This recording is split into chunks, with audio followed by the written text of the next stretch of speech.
Để máy hàn liên tục LD900 nhá. LD900 vỏ sơn này.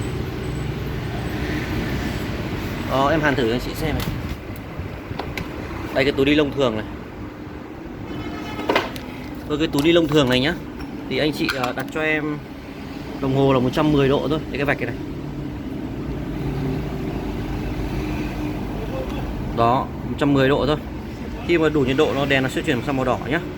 Đèn nó từ đèn màu xanh nó chuyển sang đèn màu đỏ, nó đủ nhiệt độ này. Đó, còn ba công tắc này bật hết lên cho em. Đây chị đúng điều chỉnh tốc độ băng tải này. Em đang để cho độ chậm thôi nhé. Đây, có đủ nhiệt rồi mình cho túi vào đây và ép này.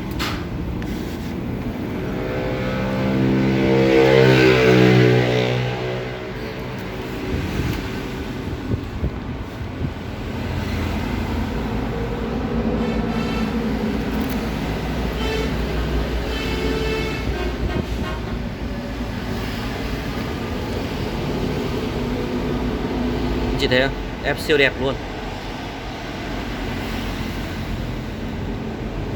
Màu trắng quá, khó nhìn.